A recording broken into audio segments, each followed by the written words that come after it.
Donc des milliers à avoir convergé vers Paris aujourd'hui. Les antipasses vaccinales ont voulu faire entendre leur voix. Malgré l'interdiction des convois de la liberté qui visaient à bloquer la capitale, des voitures, camping-cars, camionnettes avaient quitté un peu partout en France il y a 2 ou 3 jours en roulant à une vitesse réduite sur les routes secondaires pour rejoindre Paris. Plusieurs rassemblements hétéroclites ont toutefois eu lieu. Océane Théard, vous avez suivi aujourd'hui pour Europe 1 le cortège qui s'est rendu sur les Champs-Élysées avec l'espoir de bloquer l'avenue. Après quelques tensions dans l'après-midi, quelle est actuellement la situation sur place ? Eh bien, des dizaines de camions de gendarmerie et des CRS sont postés tout autour de l'Arc de Triomphe. Et sur les Champs-Élysées, l'atmosphère est toujours tendue. Les forces de l'ordre tentent en ce moment de disperser les manifestants à coups de gaz lacrymogène. Des manifestants drapeaux tricolores à la main qui réclament l'annulation du pass vaccinal, la fin des restrictions sanitaires ou encore une hausse du pouvoir d'achat.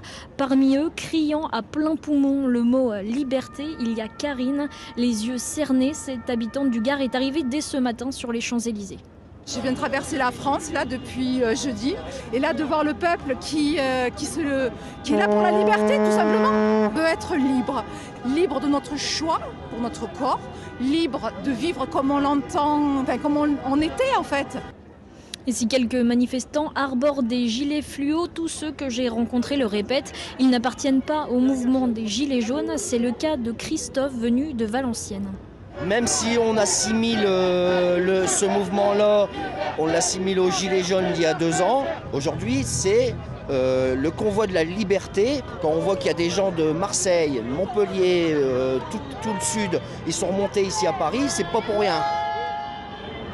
Et tous souhaitent poursuivre la mobilisation. Certains prendront même la route ce soir, direction Bruxelles. Merci Océane Théard. Ce mouvement des convois de la liberté s'inspire de celui qui a lieu au Canada, à Ottawa. Là-bas, la contestation a débuté il y a 2 semaines. La police a commencé aujourd'hui à déloger les manifestants anti-mesures sanitaires qui bloquent depuis lundi le pont Ambassadeur, un axe frontalier majeur entre le Canada et les États-Unis. Des milliers d'autres contestataires sont attendus dans la capitale fédérale pour un grand rassemblement.